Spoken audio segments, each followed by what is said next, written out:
Hi అండి. ఈ వీడియోలో ఉప్మా ఎలా చేసుకోవాలో చూద్దాము.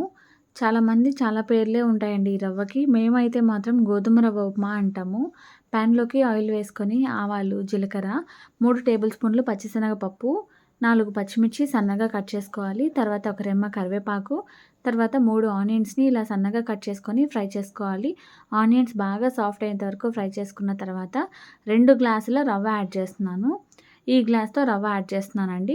రవ్వని లో ఫ్లేమ్‌లో పెట్టి బాగా ఫ్రై చేయాలండి. ఒక 5 మినిట్స్ పాటు. ఇప్పుడు ఇందులోకి రుచికి సరిపడా ఉప్పు కూడా వేసుకోండి. వేసుకొని మళ్ళీ ఒకసారి బాగా మిక్స్ చేసుకోండి. లో ఫ్లేమ్‌లో పెట్టుకొని కలర్ చేంజ్ అయ్యేంత వరకు చూడండి. కలర్ చేంజ్ అయింది. ఇప్పుడు అందులోకి 3 ½ గ్లాస్ వాటర్ యాడ్ చేస్తున్నా. వాటర్ కొద్దిగా తక్కువగా యాడ్ చేసుకుంటే పొడి పొడిగా బావుంటుంది. కొంతమంది 1:2 రేషియోలో చేస్తారు. అలా కూడా చేసుకోవచ్చు. 5 మినిట్స్ ఉడికించిన తర్వాత టేస్ట్ అయితే చాలా బావుంటుంది. నచ్చితే లైక్ చేసి సబ్స్క్రైబ్ చేసుకోండి. అంతే ఈ వీడియో. బాయ్.